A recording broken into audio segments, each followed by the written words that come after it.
It's time for a Big Blue Kickoff Live. Nobody can ever tell you that you couldn't do it, because you did. On Giants.com. You know what I saw? New York Giant pride. And the Giants mobile app. 17-14 is the final. One touchdown, we are world champions. Believe it, and it will happen. Part of the Giants Podcast Network. Let's go out there like a bunch of crazy dogs. Have some fun. Welcome to Thursday's edition of Big Blue Kickoff Live here on Giants.com. It's presented by Cadillac, the official luxury vehicle of the New York Football Giants.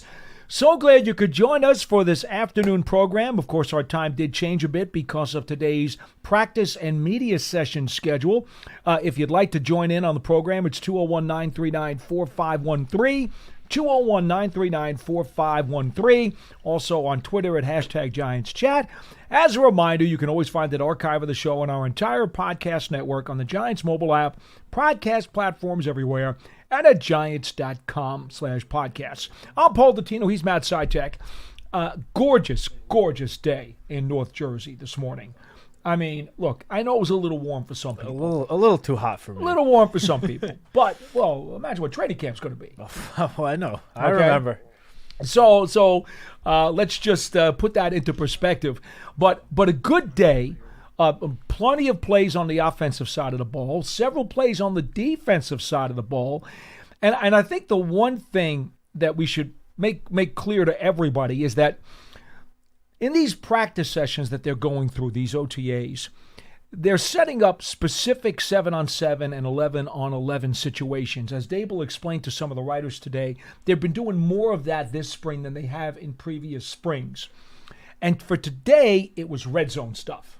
Yep. Red zone was the big concentration on the 7-on-7s and the 11-on-11s. That was the big concentration. So when we tell you that a bunch of touchdown passes were thrown, understand they didn't have far to go. Yeah, I mean, look, there have been some days during these OTA practices where the offense is focused in the red zone, like today, like, the first day 2 weeks ago. Then there are other days, where most of the offensive plays are taking place on, the offense's own 20 to 30 yard line. And obviously those days they're going to be quite fewer touchdown passes, as, you'd come to expect, obviously, right, from being 70 yards out as opposed to 15 yards out. So, all right. So let's get to some of the stuff that we saw today, because once again, Russell Wilson, has he had a bad practice yet? Even one? Not a bad practice overall. No, he, as Darius Slayton has said, he's had like a couple throws here and there that weren't the best throws, weren't exactly where they needed to be, but a couple of throws out of, I don't even know how many he's thrown, quite a lot. To have just a couple of bad throws, like Darius Slayton said, especially on those deep balls, he's had one, maybe two slight misses on those deep balls since he got here. Yeah. You take that any day of the week. I'll be honest. The more that I see him on a daily basis, the more impressed I am with the guy. I'm just being frank with you. And you guys know early in his career, I thought he was more of a system quarterback with the Seahawks. And there's no doubt about that, right? They wanted to pound the ball. They wanted to use play action. They wanted to use rollouts, get him away from the interior between the tackles because he is shorter and he has trouble seeing over the line. So there were only certain routes that you can run in certain combinations with the route tree because of the vision issue. And, of course, a lot of those years, Seattle did not have the greatest offensive line either, which we know is comparable to what the Giants have been putting on the field in recent years, too. So there are certainly schematics that you have to deal with when you have a quarterback who is shorter, a Breeze, a Wilson, years ago, Doug Flutie. That's just part of the game. You have to be able to scheme around it. All right, having said that, just watching this guy every single day, I can't help but be impressed. Now, he's 36 plus years old. He's gone to, 10 Pro Bowls. He's gone to 2 Super Bowls. He's not the guy he was at the very beginning of his career in Seattle. He's probably a lot smarter. He is very determined and precise. And I've said this to you too, Matt. Look at the conditioning on this guy. He is cut out of stone. He has done everything that he could possibly do to train himself to make sure he can last in this league. Yeah, I mean, look, as you said, he is 36. He is on the shorter side, but don't take that as us saying that he is not like an incredible athlete, because you're right, he is compact. I can't remember seeing a quarterback like that in person before. Certainly not in the, this is my 7th season. He looks like a running back. Yeah, he's not built like a quarterback, but No. when he throws the ball, he throws it like as the best of them. Like he has looked so impressive out there, and it has made the entire offense just look so much better than in years past. Like I don't even want to compare it to previous seasons because it's like night and day different. And you hear all of the guys speaking, whether it's today after practice, Darius Slayton and Tyrone Tracy spoke on the offensive side.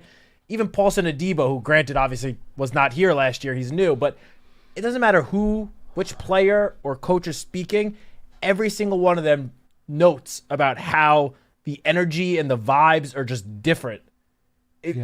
Obviously, the whole quarterback room is revamped, but it starts with the Russell Wilson because he is the starting quarterback right now and will become week 1, barring injury. He has helped, as we expected him to, help just elevate the floor of this offense. Like, I don't think this offense, assuming everyone, the starters stay healthy, I don't think the offense is going to, have quite as many 3 and outs as often as they did in the last couple of seasons.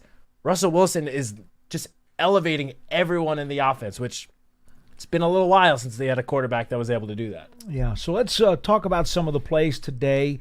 Starting out, Wilson had a really nice throw, looped it in the left corner for Slayton for a touchdown. Then he threaded a slant over the middle for Wan'Dale Robinson for a touchdown. Then Darton Winston had a couple of really nice ones in that period too. This was the 7-on-7. Yeah, so this is the opening 7-on-7 period. That Slayton touchdown was just the second play of the period. And then I believe it was back-to-back plays. He hit Slayton and then Lollipopped Wan'Dale. it right in. Yeah, and then Jackson Dart came on, as he's been doing a lot. They've been switching. Russell's definitely been taking the most snaps with the first-team offense, but they've been trying to mix Jackson in for at least 1 or 2 plays as well. Yeah. And he threw a just absolutely beautiful touchdown pass to Daniel Bellinger.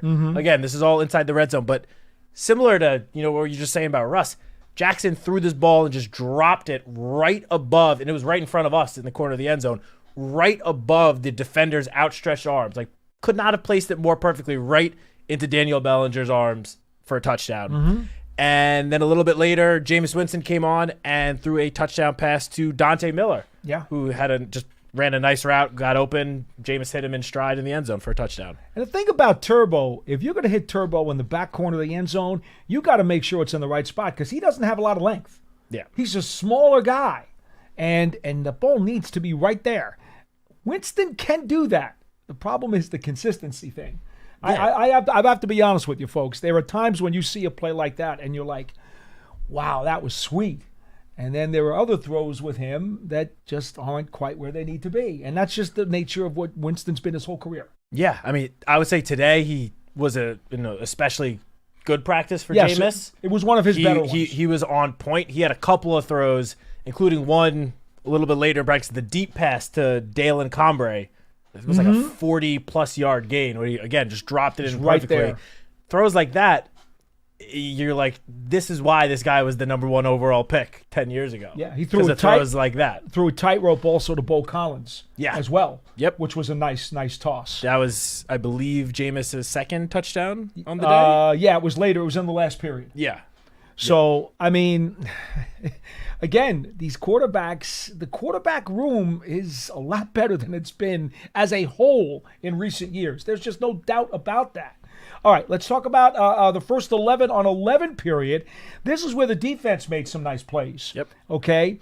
I had here DeVito threading a touchdown pass to Cambry at the beginning of that period, which was a nice throw by DeVito. And again, I don't want to leave him out. DeVito's had a nice spring. He really has. All 4 quarterbacks have shown flashes. Obviously, Tommy right now is probably getting the, least amount of reps, but when he's out there, he is taking advantage of his opportunities, and it's looking pretty good. And then the 3 defensive plays of this session, you had Drew Phillips diving pass deflected on the sideline right in front of us. Yep.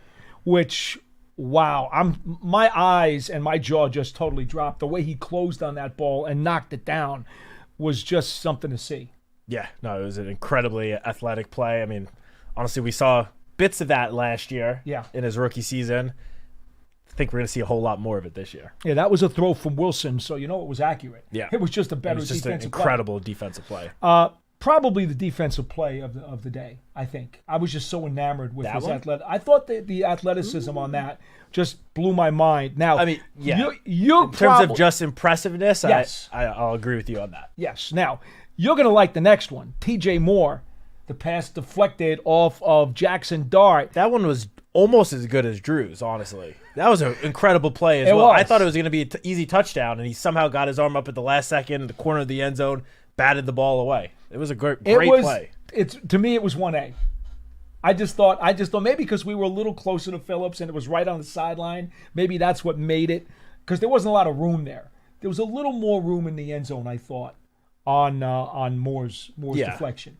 That's true. So I don't think Phillips had much room to operate on his, so that's why I'm giving him 1A, but or 1, and then the other one 1A. But you can. Well, no, my defensive play of the go ahead. day What do you got? would be the next Which one? play that I'm assuming you're about to talk about. you like the 'Cause deflection for you a touchdown? You got to go. No. The deflection for the pick. Yeah, I get. Go ahead, tell him. Yeah. So, Trace Ford batted a ball at the line of scrimmage, and obviously when the ball goes up after being deflected, It's anyone's game. Everyone's looking Somebody up trying get to it. catch it, and sure enough, whose arms does it somehow fall into?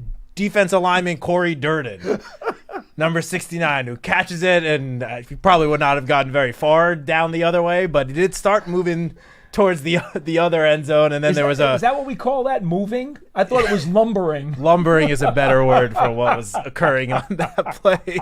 But yeah, for the defensive play today, I gotta go with the one actual takeaway. Might not have been the most actual impressive play, but if you turn the ball over, if you put a ball into the turnover chest, you get my honor. Okay. The title of defensive play today. Totally understand. I also just had a couple of other defensive plays before that Tommy DeVito to Conbury touchdown.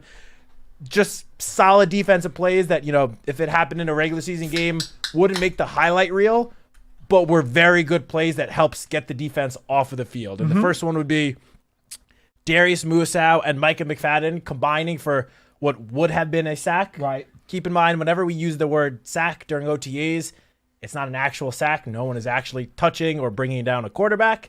But, if two guys are in the quarterback's face and then let up at the last second because it's OTAs, we're considering that a sack. Right. So the two linebackers combined for a sack, and then it was either the next play or 2 plays later, Deontay Johnson just sniffed out a screen pass and stopped. I forgot who was the running back. It might have been Dante Miller. I think it was Miller. Caught the pass like a yard or 2 behind the line of scrimmage, and within a millisecond, Deontay Johnson was in his face.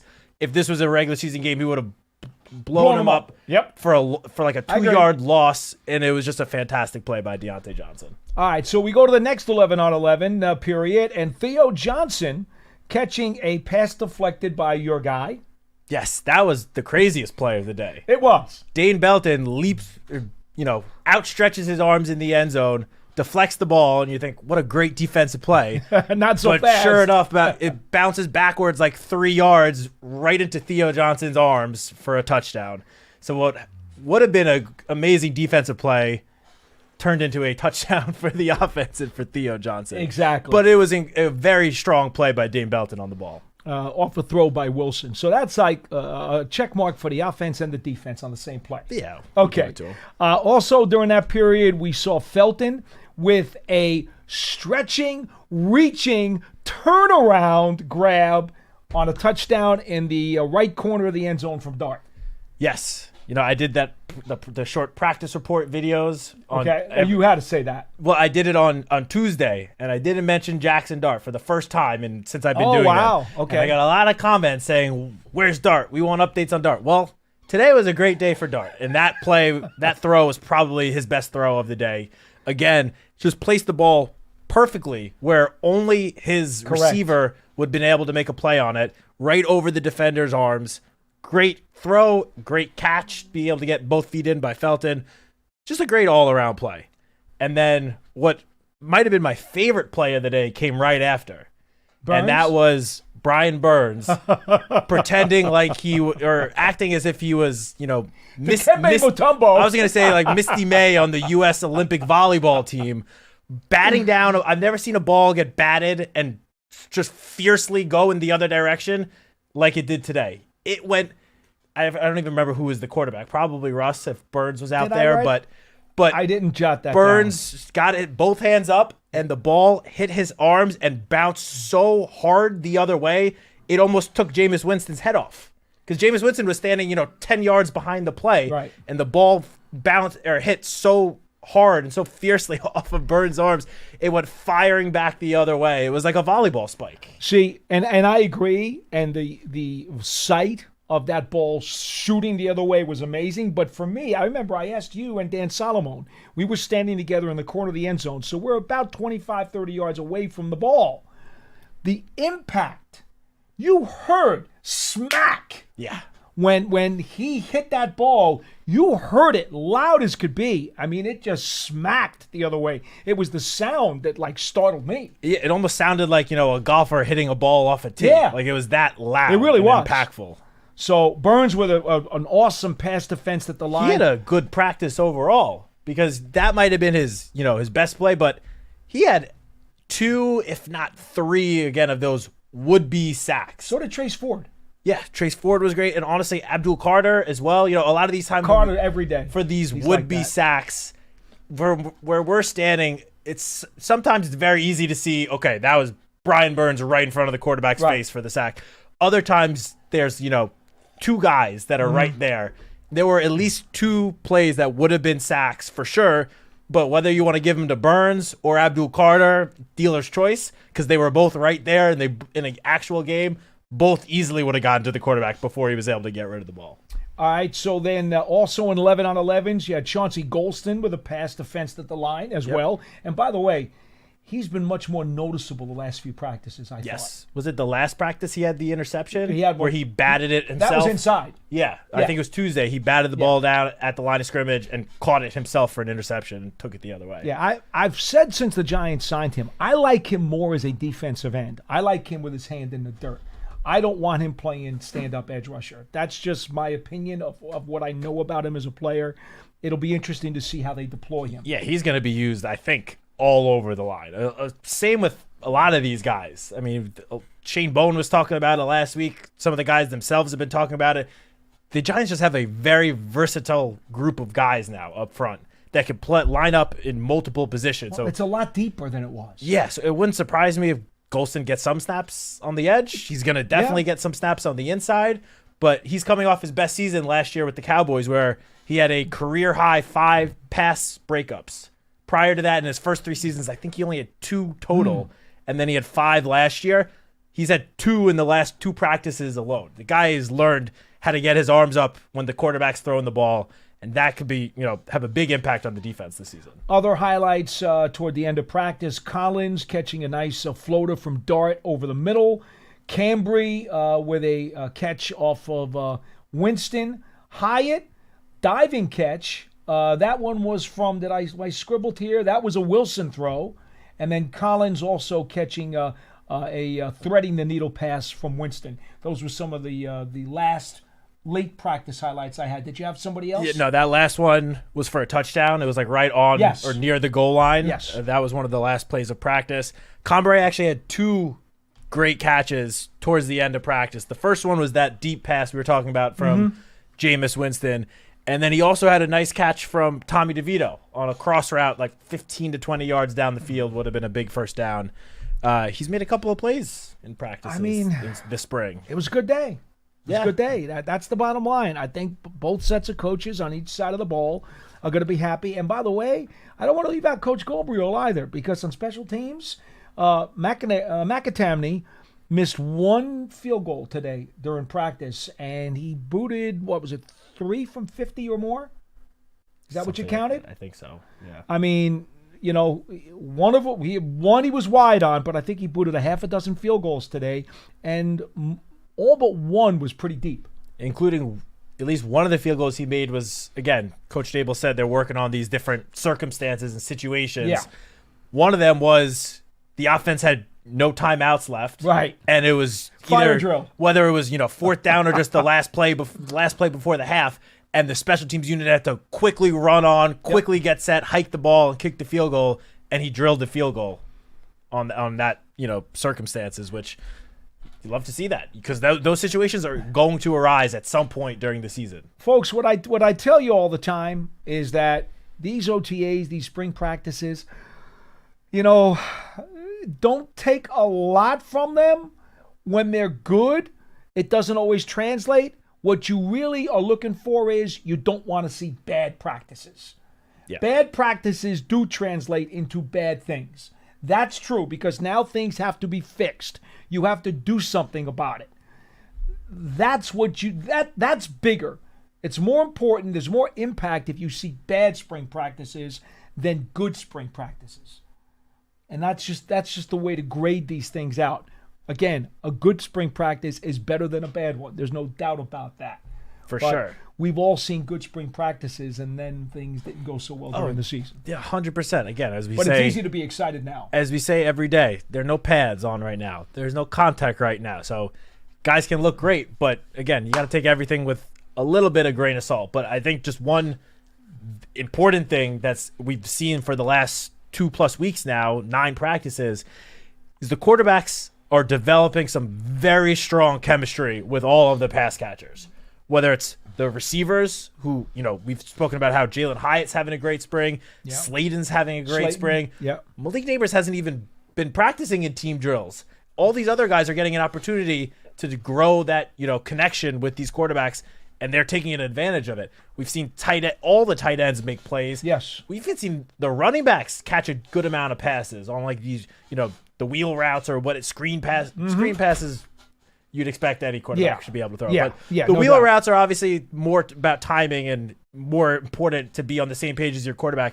And it's just very clear that all of these playmakers on offense are all, granted, it's June 12th, but they are getting on the same page with all 4 quarterbacks on the team. All right, folks, so you know what's going on here. Tomorrow there's another OTA practice, and then next week on Tuesday and Wednesday, the Giants will actually have their mandatory veteran minicamp, which is the final session with the players before they send them home for the summer recess and spring them free until late in July when training camp will open up. So that's where it stands right now. As always, we're coming to you from the Giants podcast studio presented by Hackensack Meridian Health. Keep getting better. Our number is 201-939-4513. We'll go over some of the comments from the players to the media in just a bit, but we've got some people on the phone already, and I really don't want to keep those guys waiting, so let's see what we can do about getting some of these calls out of the way. Lou from Pennsylvania, you're next on the show, or first actually on the program. Hello. Good afternoon, gentlemen. Hey. First-time caller, and Thank you. Trying to get on for a while. Well, thank you for continuing to try. It's nice to finally hear you. You have to be patient sometimes. Very patient. I have one question about this year. I wanted to talk about when you were doing your list from yesterday.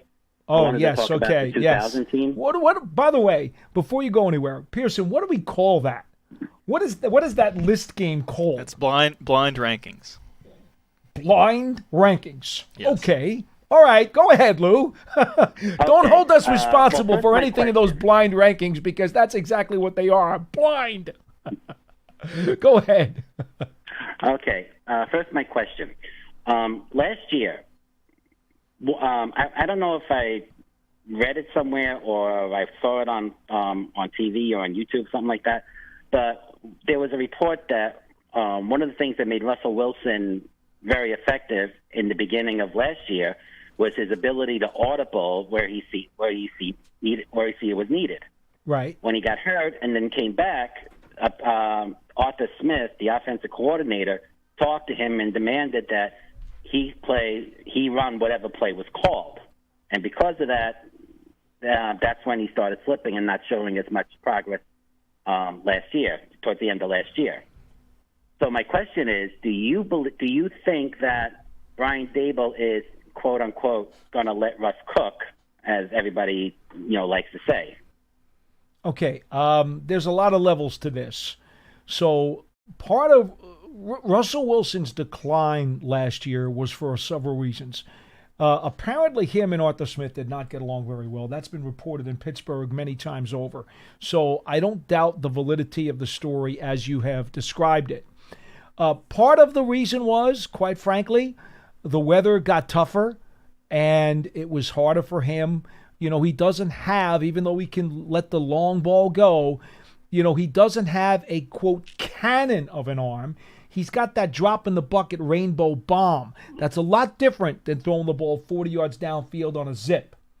And at this stage of his career, it's a little harder for him to do that. So he did lose a little bit of velocity toward the end of the year as it got really nasty in Pittsburgh. I'm told by people out there who cover the Steelers that was part of it. The other part of it was their schedule got incredibly difficult down the stretch. It was a rough defensive front that they had to face each and every time during the final part of the season, and that also made things more difficult for him and part of the reason why they did go on a losing streak and they were disappointed with their final results.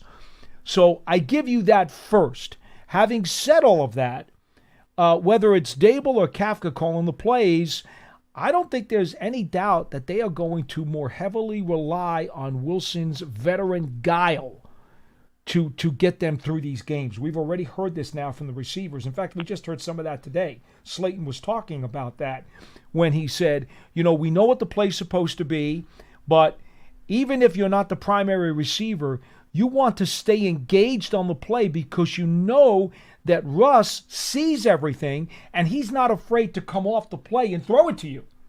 So even if you're not the primary guy, he said sometimes, when you're a receiver and you're not the primary guy, you kind of feel a little less enthusiastic about the play. He said you can't do that with Wilson because he will see what you saw and he might get the ball to you anyway.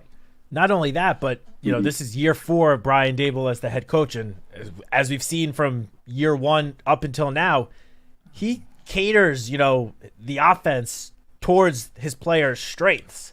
I mean, 3 seasons ago, when the Giants made that playoff run in 2022, he pretty much catered the offense around Daniel Jones's rushing abilities. Mm-hmm. And that's why, I'm not going to say the offense was amazing that year, but had its best season of the last couple of years. He is going to, cater, him and Mike Kafka are going to cater this offense around Russell Wilson's strengths, the pass catcher strengths, the running back strengths. He's not going to try to force, a square peg into a round hole. So I do think that is going to allow and provide Russell Wilson with a little more freedom than he might have had last year in Pittsburgh. We weren't there in Pittsburgh, so I don't want to, speak for his relationship with Arthur Smith or what might or might not have happened there. But what I do know is that it seems like he is going to have a decent amount of freedom here to guide the offense. Lou, I'll say this. The circumstances surrounding Wilson, I think the run game's going to be there. Remember, he's a play-action guy. Yep.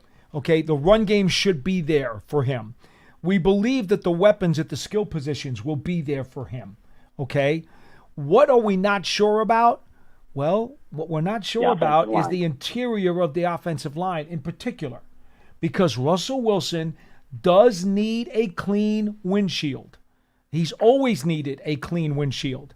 Now, for most of his career in Seattle, they worked around that by moving the pocket a bunch. But as a player gets older and loses a little bit of that quickness and maybe a quarter of a step, that becomes a little more challenging.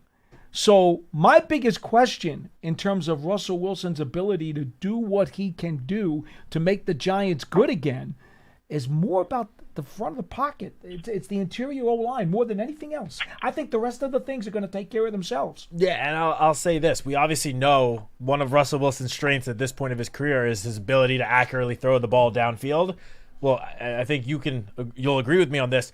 We have seen more downfield throwing the last couple of weeks in OTAs than we have seen in years this time of year, and it's not even remotely close. So clearly, to what I was just saying, Brian Dable, Mike Kafka, they are trying to create this offense into what Russell Wilson does best, because that's obviously what will be best for the offense as a whole. Well, to be frank, you could be the quarterback, and Dable still would have tried to get more explosive plays because the Giants needed them.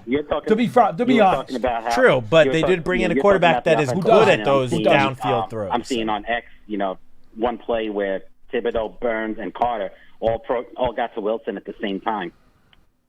Well, again, Lou, this is OTAs. It's spring drills. I understand that. This is part of the problem. I mean, we can tell you what we're seeing, and those are eyewitness accounts, but how will it translate in September?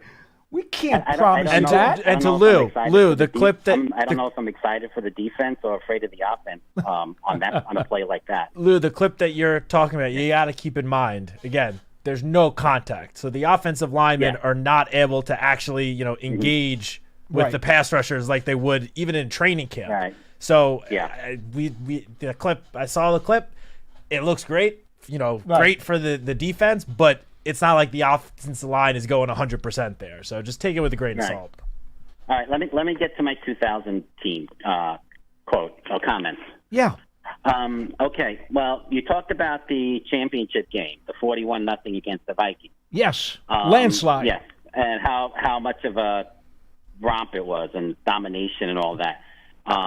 Also, you got to remember that the game was 14-0 before the Vikings even got the ball. Correct. Yeah, because they got the kickoff, went down the field, scored a touchdown, kicked it off. Vikings fumbled. Yep. Giants recovered, and then very first play, you saw Camella fall on his ass to catch the touchdown. Yes, he did. Great Camella. Right, and then it was by halftime it was 34-0. That game was pretty much over. No doubt. It was a complete avalanche, and this was against, by the way, again, remember the important thing about that is not just that the Giants scored 41 points, which was awesome, but the fact that was a very high-powered offense the Vikings had. Nobody outside of me, I think, thought that the Vikings would score less than 30 points in that game. No, that's true. Yeah, and I was just as much afraid as you were, and as much as most people were. Anyway, do you remember the movie Friday Night Lights? Sure. Yeah, of course. You remember the last team that they played, that team from Dallas that was like so big and tough and mean and nasty and all that? Okay. Do you know who was on that team? No. Jesse Armstead. Oh, was he really? Yeah, I was watching like ESPN. I don't know if it was a 30 for 30 or some other documentary, and they were talking about the team and how they got a bad rap for the way they were portrayed in the movie. So they were interviewing different players from that team, and one of the players was Jesse Armstead. Very cool. Interesting. I've known Jesse a long time and did not know that his team was the subject of one of the opponents in that movie. I did not know that. But, Jesse is from Dallas, so that makes a lot of sense. Mm-hmm. Yeah. All right, guys. Thank you, Lou. Time for me to go, but please call again. Much. Be well. Yeah, thanks, Lou. 201-939-4513. Line 2, Tim in Charleston is next on the program. Hello. Hey, Paul. Hey, Matt. How you doing? Hi. How are you, Tim? So first, I got a little update. When I usually call you guys, I've been outside this little Irish pub in James Island, it's part of Charleston, and they closed down. So come the new season, and this will tie in, Paul. You might be interested. Come the new season, there's one bar downtown Charleston that's a Giants bar. Mm-hmm. And I looked it up the other day because I haven't been there yet. I always come here because all my friends were here. And only a couple other Giant fans here occasionally, so I'm pretty much solo here. But there's this one bar that's known as the Giants bar, and it's called Big John's. And when I looked it up, I discovered that it was opened by an ex-Giants player by the name of John Kennedy. Have you ever heard of him, Paul? No. He played for the Giants from 47 to 54. He was outside linebacker. Okay, that is a little bit before my time, okay? Yeah, I know. I understand. I mean, me too. I'm a little older than you.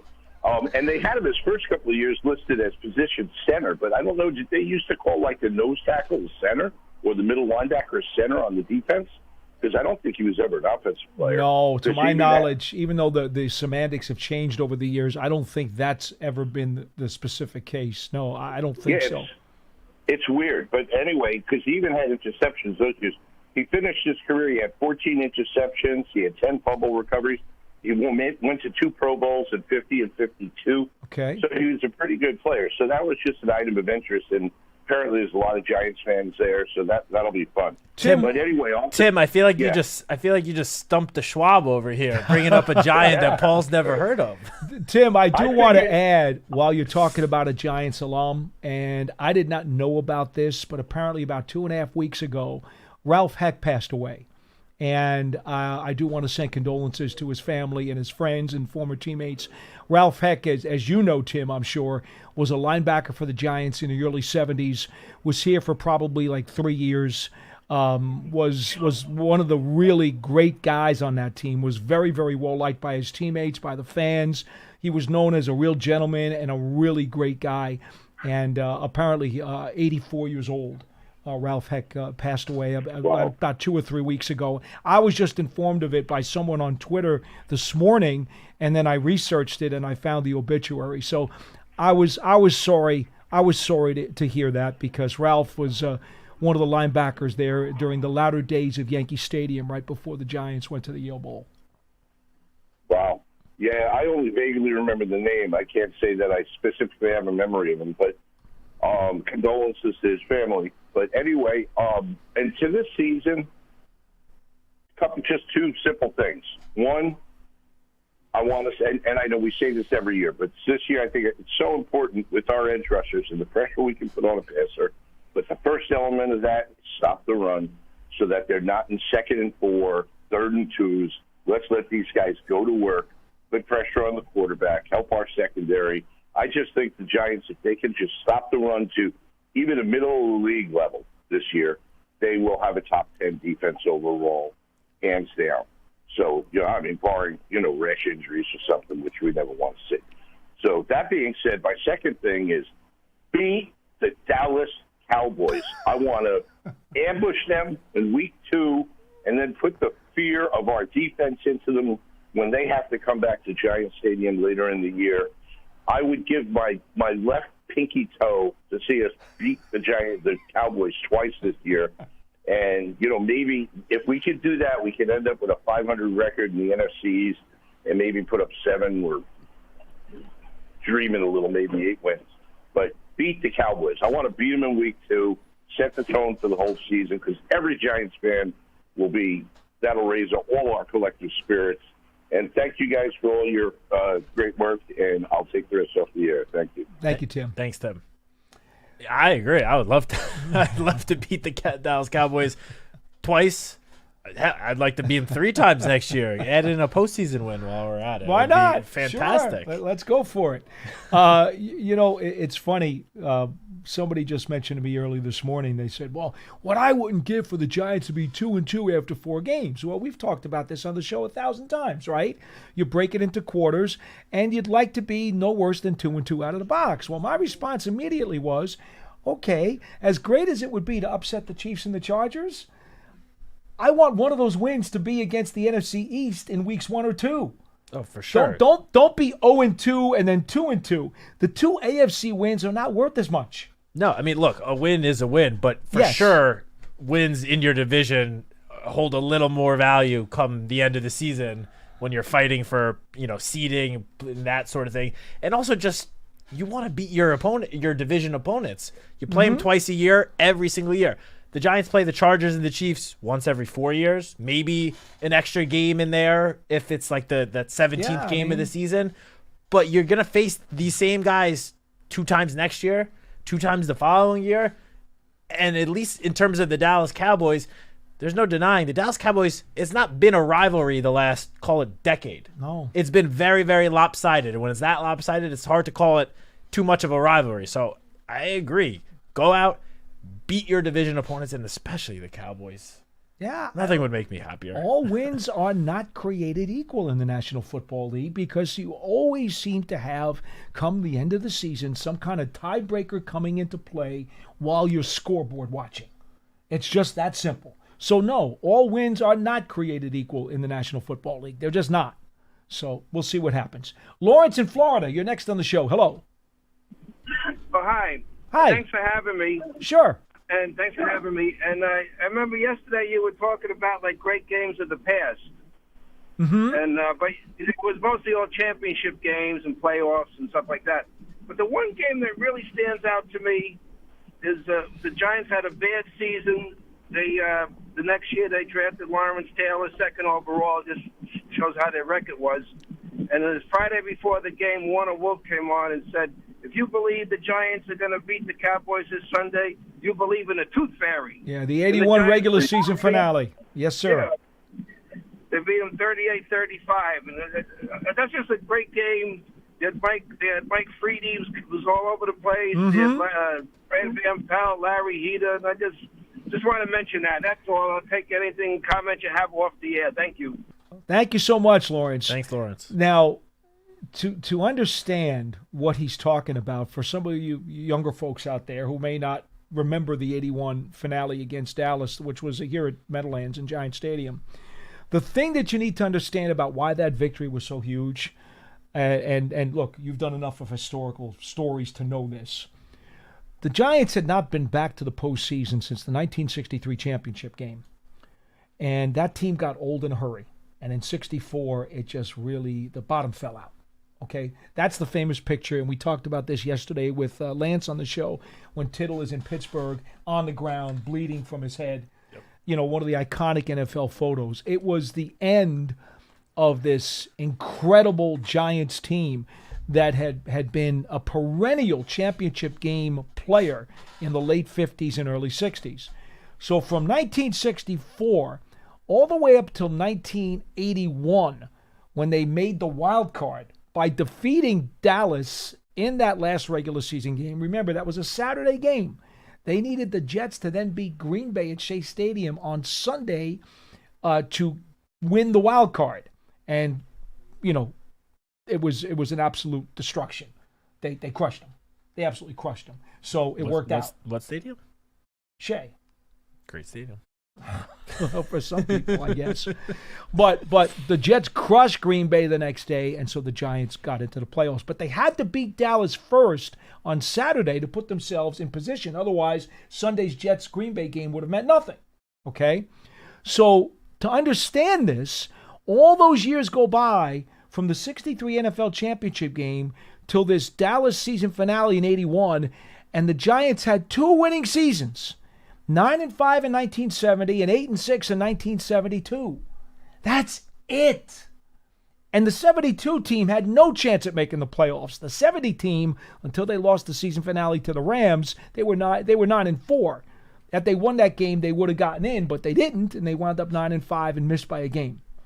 That's how barren the farmland was for the Giants.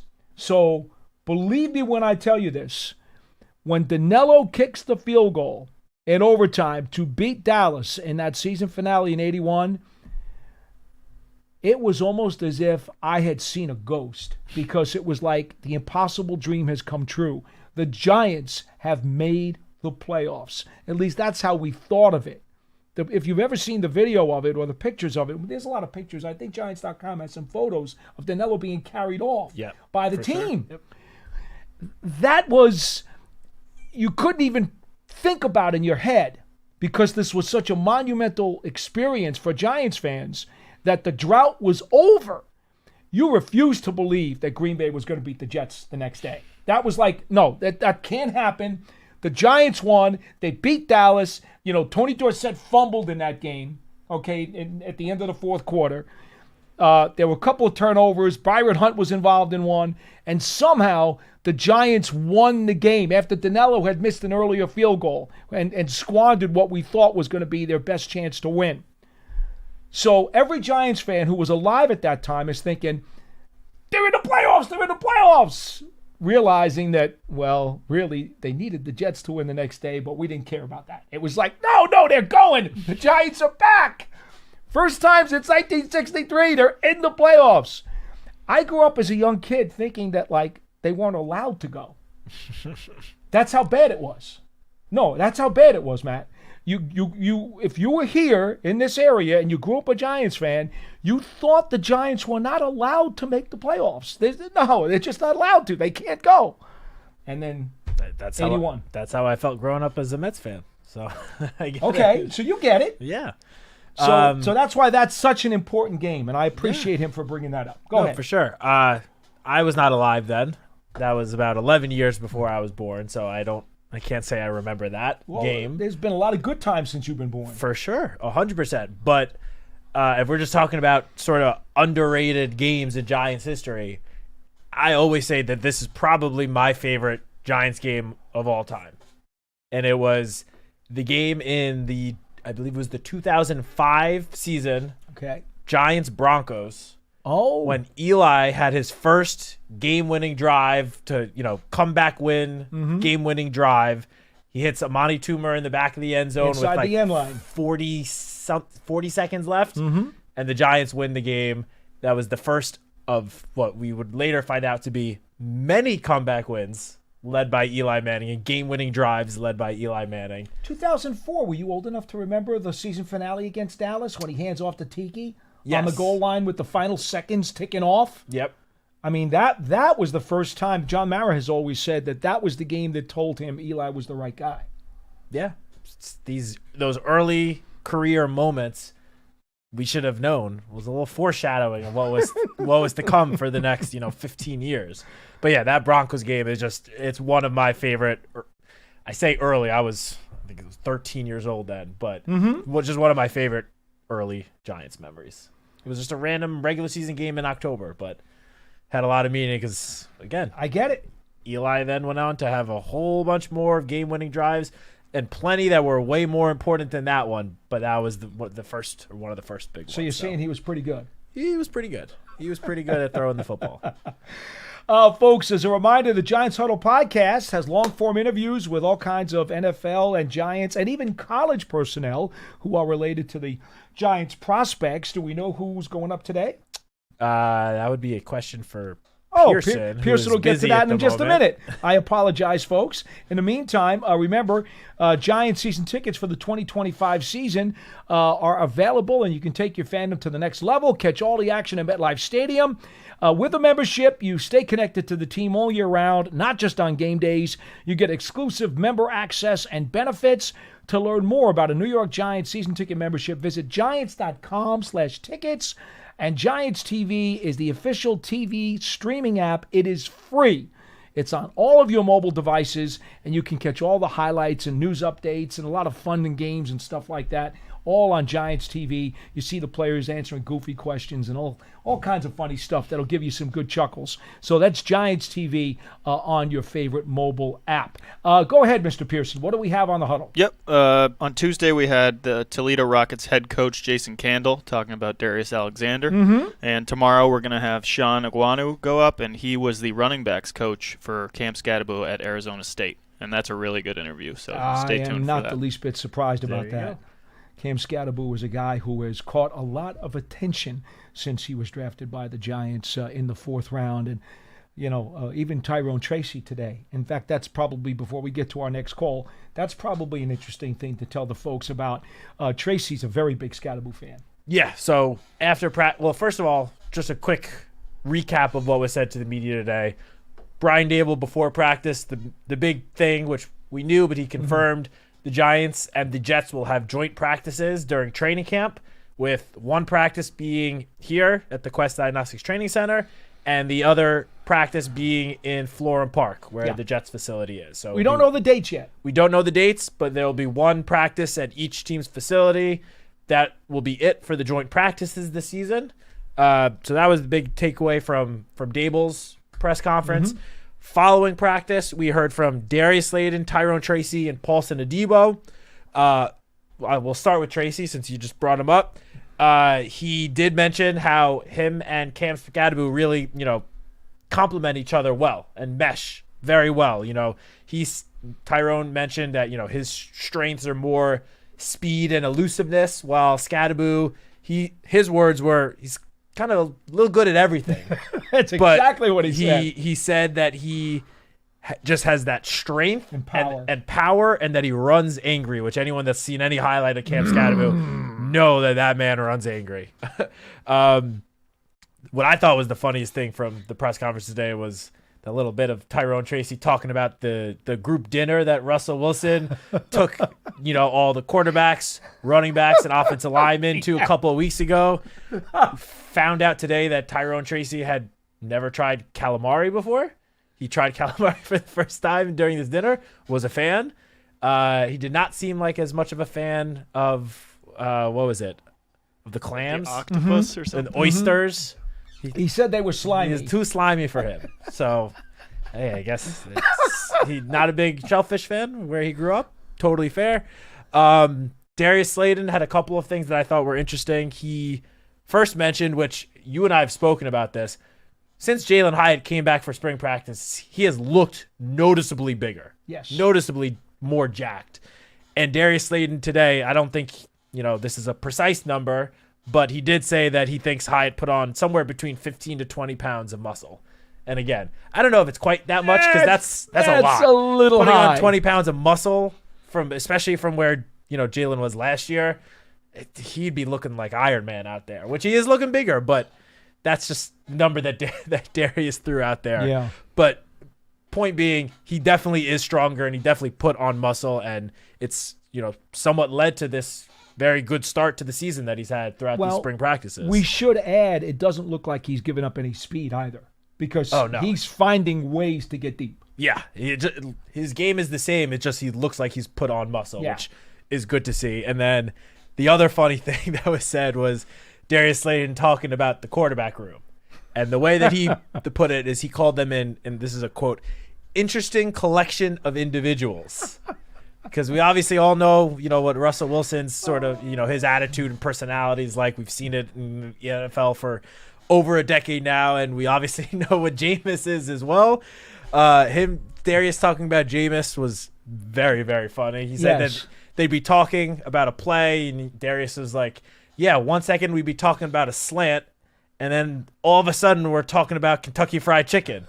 And I don't know how he got there. He's like, and then we go back to the slant. And then we go back to the slant. He's like, yeah, Jameis is like the king of just taking those hard lefts in the middle of a conversation, but then eventually getting back to the point of the conversation to start with. My. But it is very clear, as we said at the start of the show, there's just a different energy around the whole team, but especially the offense. And it starts with this whole completely revamped quarterback room. It's not just Russell Wilson, which his leadership, his football IQ, everyone on the offense are going to talk about that. But it's also Jameis and his, big, energetic personality. Jackson Dart as, the future quarterback. And Tommy DeVito, who, again, this is his third year here. He knows everyone on the team. He's won some football games. He's obviously got a pretty big personality of his own.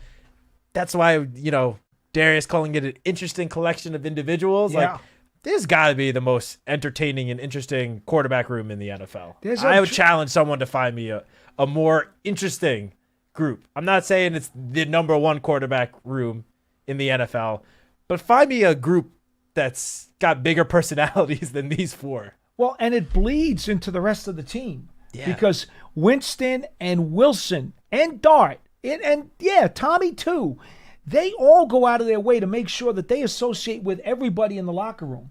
They associate with all the units. I mean, you'll see it sometimes after practice.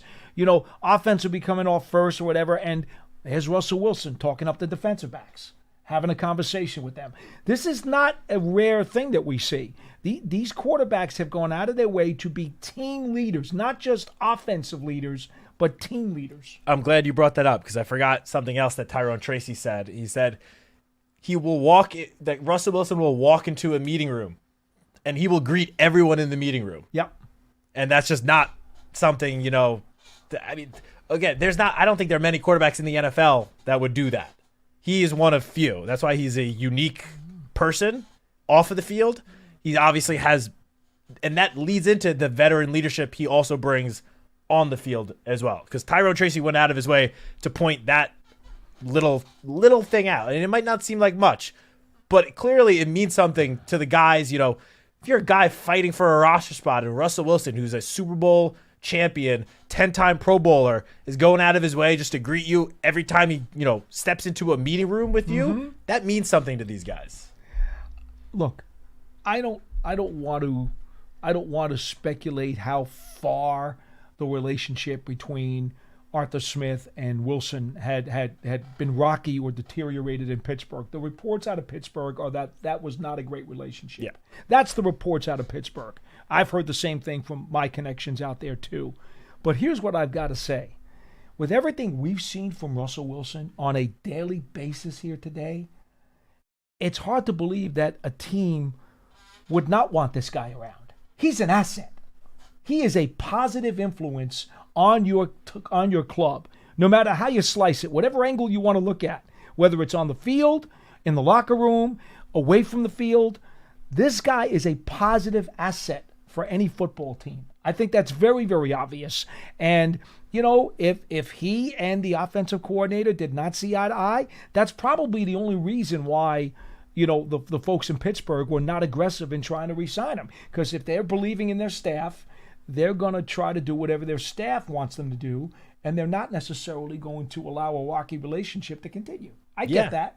And look, Russell Wilson, like his numbers last year might not, completely jump off the page, but he was still pretty good.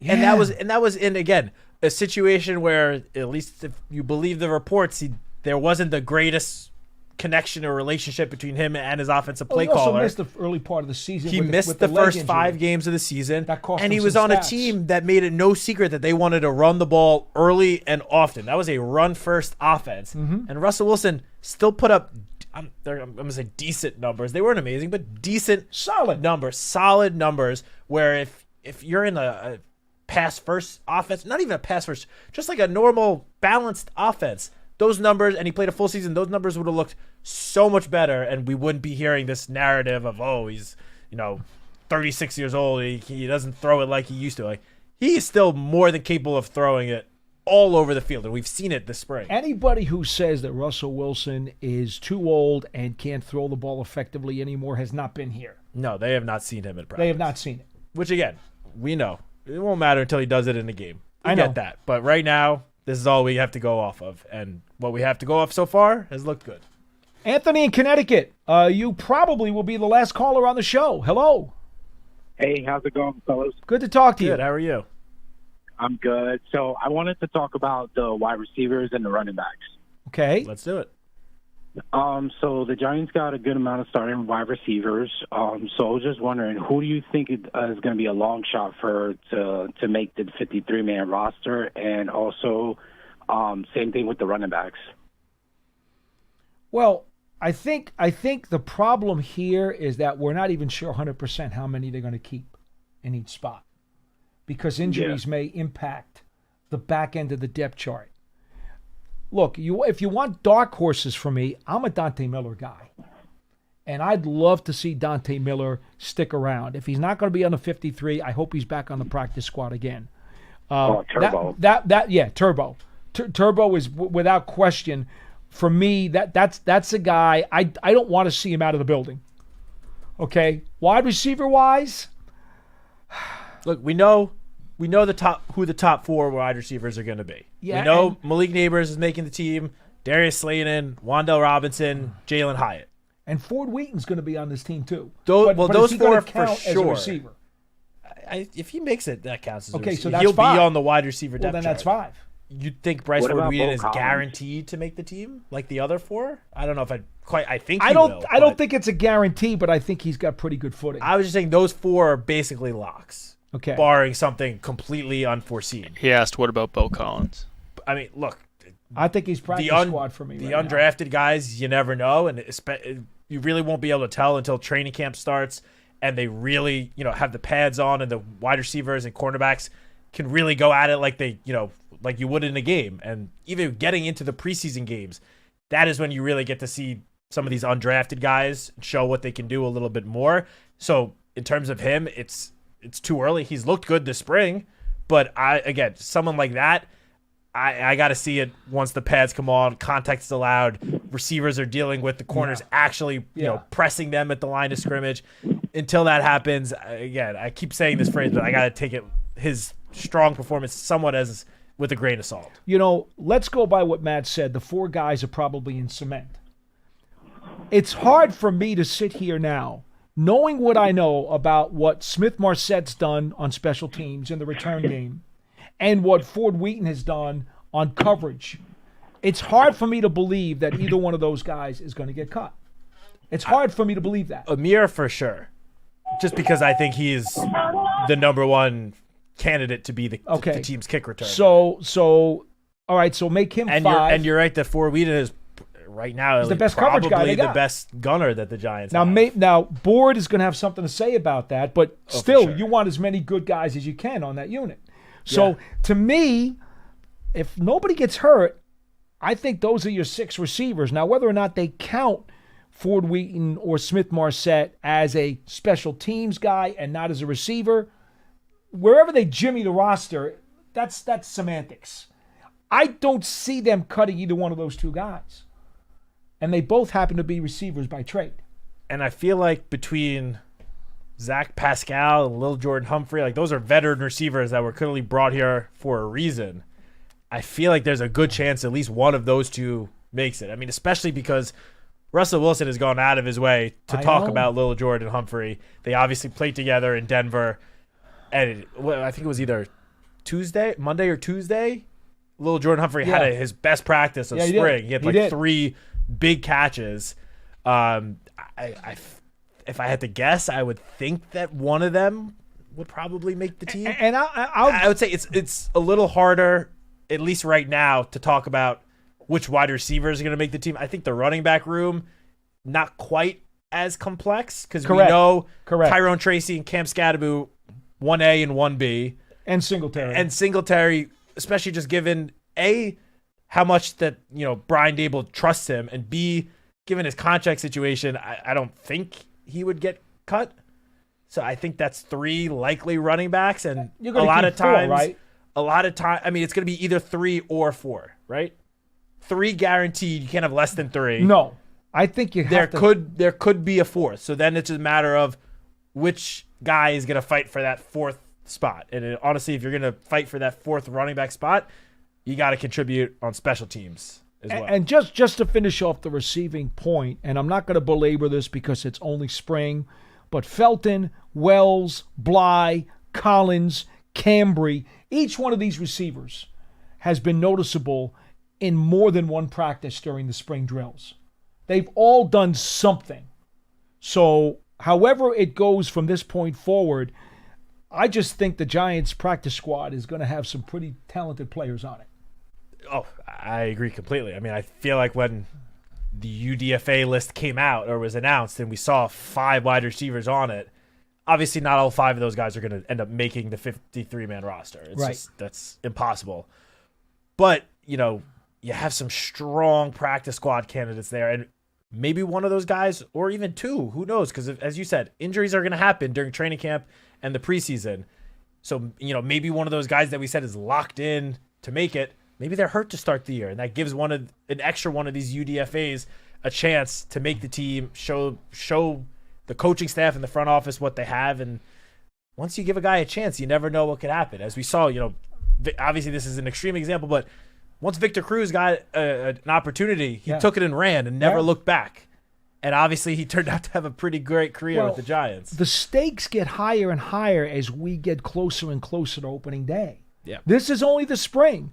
The stakes get higher in late July when training camp starts. Much higher. Then they get higher in August when the preseason games start. I mean, that's just the way it is. So it's great that a bunch of guys have flashed. Really is great that they have flashed in June. But there's a lot more to this race. Yeah, that's why it's just a little early for us to be making sort of, roster predictions. It really is. Ask us in a few months and we'll probably have a somewhat better, I hope we'd have a better idea. That's why I don't give my 53 till right before opening day, because right before the final cuts, because you just can't do it. There's no point. Things are going to change so much. There probably will be guys that are not currently on the team that end up being here at some point during training camp. Yeah. Because we see it every single year.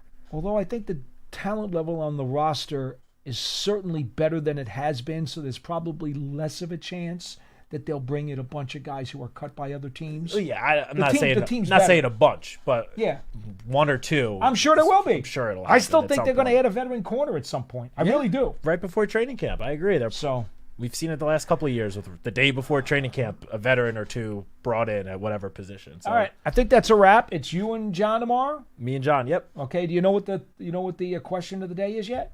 I'll give you a chance to look that up, and in the meantime, I'll tell everybody that this is Big Blue Kickoff Live, presented by Cadillac, the official luxury vehicle of the New York Football Giants. And as always, we are coming to you from the Giants Podcast Studio, presented by Hackensack Meridian Health. Keep getting better. If we are to believe the schedule that John sent out a couple weeks ago, it sounds like him and I are going to do a head-to-head Giants draft. I'm assuming of the current roster. Okay. We're going to go back You and got forth 90 guys to drafting choose from. That's a lot of guys. I don't know if we're doing 45 and 45 or if it's just the, starting Probably 11 and 11. Starting 11 I'm offense sure it and is. defense. I'm sure it is. He hasn't given me clearly any details. Okay. See, we're gonna try to give you some teases now on the program to get you a little bit excited about what's going to be coming up in the next 24 hours here on Big Blue Kickoff Live. That will do it for today's edition, and we invite you as always to check out the archive, Giants podcast platforms everywhere, as well as the Giants mobile app. This is Big Blue Kickoff Live, 201-939-4513. Write down the number and give us a call whenever you get the opportunity. From Matt Citak, I'm Paul Dottino. We will see you next time. So long, everybody.